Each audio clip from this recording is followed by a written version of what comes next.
दोस्तों, जैसे कि आप सभी जानते हैं कि पीएम मोदी जी ने ऐलान कर दिया है कि भाई सरकार तीनों कृषि कानून वापस लेती है, जिनके खिलाफ हजारों किसान पिछले एक साल से दिल्ली की सरहदों पर धरना दिए बैठे हुए हैं। तो आज समझने की कोशिश करते हैं कि सरकार को एक साल क्यों लगा किसानों की बात मानने के लिए। मीडिया के दलालों ने इस एक साल में क्या किया और किसानों ने इस एक साल के अंदर क्या क्या खोया और क्या पाया। अगर आपको याद है तो पिछले नवंबर में यानी तकरीबन एक साल पहले पंजाब के किसानों ने दिल्ली की तरफ बढ़ना शुरू किया।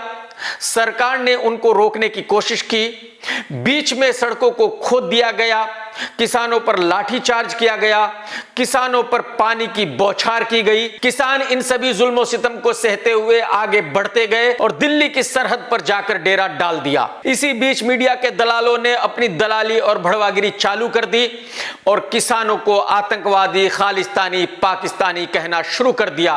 कहना ही नहीं बल्कि साबित करना शुरू कर दिया। हरियाणा के मुख्यमंत्री ने ऑन कैमरा कहा कि भाई जैसे को तैसा दिखाना पड़ेगा, लाठी डंडे उठा लो और इन किसानों को दिखा दो कि जैसे ये हैं उनसे ज्यादा हम हैं। जैसे को तैसा, जैसे को तैसा उठा लो ठंडे हैं, ठीक है। शायद हिंदुस्तान के इतिहास में पहली दफा था जब कोई मुख्यमंत्री ऑन कैमरा ऐसी बात कह रहा था, हिंसा की बात कर रहा था। अगर कोई आम आदमी ऐसी बात करता तो वो जेल में होता, लेकिन खट्टर साहब के सामने सारे कानून बौने हो जाते हैं और उनके खिलाफ कोई कानून काम नहीं कर सकता। इसी बीच ग्रेटा और रेहाना ने फार्मर्स को सपोर्ट करते हुए ट्वीट कर दिया तो दलाल मीडिया बिलबिला उठा। मीडिया के दलालों ने कहा कि देखिए ये साबित हो गया, ये सबूत मिल गया कि ये इंटरनेशनल साजिश है, देश को तोड़ने की कोशिश की जा रही है, ये सभी लोग आतंकवादी है, खालिस्तानी है, पाकिस्तानी है। ये आंदोलन समझे शेतकऱ्याचं आंदोलन नहीं है, याच्या पाठीमागे चायनाचा आणि पाकिस्तानचा हात है। ये हिंदुस्तान के किसान है ही नहीं। और इसी बीच कुछ दलाल एक्टर्स ने भी दलाली शुरू कर दी। उन्होंने भी ट्वीट किया कि ये एक इंटरनेशनल साजिश है, बाहर के लोगों को हिंदुस्तान के मैटर में दखल अंदाजी करने का कोई हक नहीं है, ये दखल अंदाजी बर्दाश्त नहीं की जाएगी, ये किसान आतंकवादी है, ये किसान खालिस्तानी है, पाकिस्तानी है, इनको इंटरनेशनल कम्युनिटी सपोर्ट कर रही है और ये हिंदुस्तान को बर्बाद करना चाहते हैं। एक 22 साल की लड़की दिशा रवि को दिल्ली पुलिस ने अरेस्ट कर लिया कि ये भी इंटरनेशनल एजेंट है, ये भी इस साजिश में शामिल है, ये भी देश को तोड़ना चाहती है। और उस 22 साल की लड़की को कई दिन तक जेल में रखा गया। लेकिन किसान भाइयों को सलाम है कि वो इन जुल्म सितम को सहने के बाद भी अपनी जगह बैठे रहे और शांति से बैठे रहे। और जब किसानों ने ऐलान किया कि वो 26 जनवरी को दिल्ली के अंदर जाएंगे तो दिल्ली पुलिस ने दिल्ली को छावनी में तब्दील कर दिया। सारी सड़कों को खोद दिया गया, सड़कों पर कीलें गाड़ दी गई।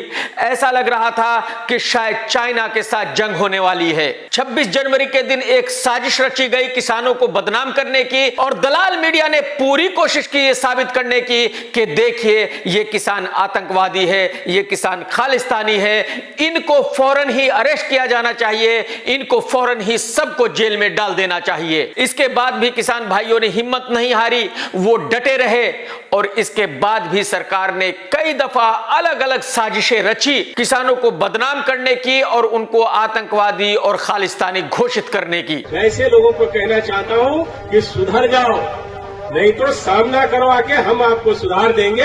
2 मिनट लगेगा केवल। माओवादी और नक्सल ताकतों से मुक्त हो जाए तो हमारे किसान भाई बहन जरूर समझेंगे कि वहां पर वामपंथी लोग मिलकर इस आंदोलन को दुरुपयोग करके किसानों के कंधे पर बंदूक रखकर चलाना चाहते हैं।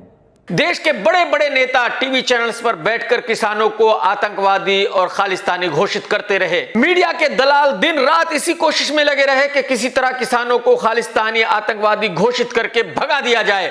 लेकिन सलाम है मेरे किसान भाइयों को जो अडिग रहे, भागे नहीं, हारे नहीं। पिछले एक साल में तकरीबन 700 किसानों ने अपनी जान दे दी, लेकिन किसान फिर भी डरे नहीं, किसानों ने फिर भी हार नहीं मानी। और फाइनली वो दिन भी आया जब देश का राजा डर गया और अचानक टीवी पर आकर कहा कि मैं ये 3 कृषि कानून वापस लेता हूं जिनके खिलाफ पिछले एक साल से हजारों किसान धरना पर बैठे हुए हैं। हम तीनों कृषि कानूनों को रिपील करने की संवैधानिक प्रक्रिया को पूरा कर देंगे। राजा ने यह भी कहा कि शायद मुझसे ही कोई गलती हो गई है और उस गलती के लिए मैं माफी मांगता हूं। बट राजा के मुंह से एक बार भी उन 700 किसानों के बारे में कुछ नहीं निकला जिन्होंने इस धरना में हिस्सा लेते हुए अपनी जान दे दी और शहीद हो गए। प्रधानमंत्री जी का यह ऐलान सुनकर दलाल मीडिया वाले बिलक उठे, रो पड़े। उन्होंने कहा, हुजूर ये क्या कर दिया, हमें तो आपने बर्बाद कर दिया, हमें तो आपने कहीं का नहीं छोड़ा।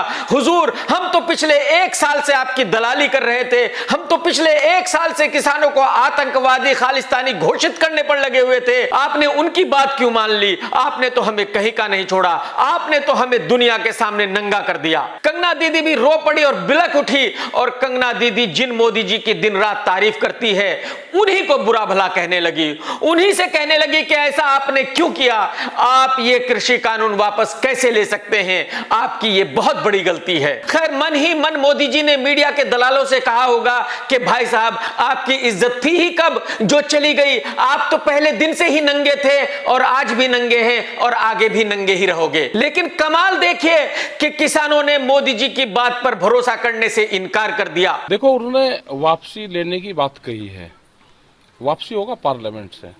देश के प्रधानमंत्री ने किसानों को घर जाने के लिए कहा, लेकिन किसानों ने कहा कि हमें आप पर बिल्कुल भरोसा नहीं है। हो सकता है यह भी वैसा ही जुमला हो जैसे कि 15 लाख का जुमला था, जो 15 लाख आज तक आपने किसी को नहीं दिए। अब समझने वाली बात यह है कि मोदी जी ने इन 3 कृषि कानूनों को वापस क्यों लिया जिनके लिए पिछले 1 साल से लड़ाई हो रही है, और मोदी जी ने आज तक अपने किसी भी फैसले को नहीं बदला। तो आखिर इस फैसले को क्यों बदला? 3 कृषि कानून वापस क्यों लिए, जबकि मोदी जी और मोदी जी के सभी मंत्री ये कह रहे थे कि ये तीनों कृषि कानून बहुत जरूरी है देश के लिए? तो दोस्तों वजह है सिर्फ कुर्सी। मोदी जी को पता चल गया कि आने वाले इलेक्शन में पंजाब में भी हारने वाले हैं, यूपी में भी हारने वाले हैं, उत्तराखंड में भी हारने वाले हैं और शायद प्रधानमंत्री की कुर्सी जा सकती है। और मोदी जी है कुर्सी के भूखे।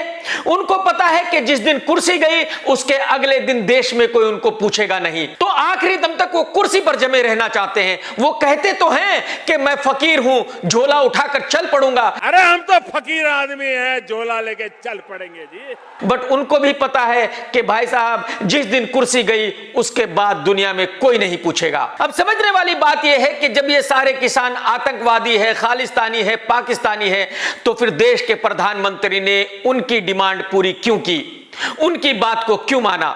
इसका मतलब वो आतंकवादी नहीं है, इसका मतलब वो खालिस्तानी नहीं है, इसका मतलब वो देश के किसान हैं। और इसका मतलब यह हुआ कि वो सारे मिनिस्टर और वो सारे दलाल मीडिया वाले देशद्रोही हैं जो किसानों को देशद्रोही और आतंकवादी कह रहे थे। तो जब प्रधानमंत्री ने अपनी गलती मान ली और प्रधानमंत्री ने उन किसानों से माफी मांग ली, तो मेरे ख्याल में अब उन सभी मिनिस्टर्स को, उन सभी नेताओं को भी माफी मांगनी चाहिए जिन्होंने उनको आतंकवादी और खालिस्तानी कहा था। सरकार ने ऑफिशियली उन 700 किसानों को शहीद घोषित करना चाहिए जिन्होंने पिछले 1 साल में अपनी जान दी है, और सरकार ने ऑफिशियली उन दलाल मीडिया वालों को और उन नेताओं को देशद्रोही घोषित करना चाहिए जिन्होंने किसानों को देशद्रोही और आतंकवादी घोषित करने की कोशिश की है। टेक केयर दोस्तों, सत्यमेव जयते। दोस्तों अगर आपको मेरा वीडियो पसंद आया है तो लाइक जरूर करें, शेयर जरूर करें, और भाई साहब अगर आपने मेरा चैनल सब्सक्राइब नहीं किया तो फौरन ही कर लो।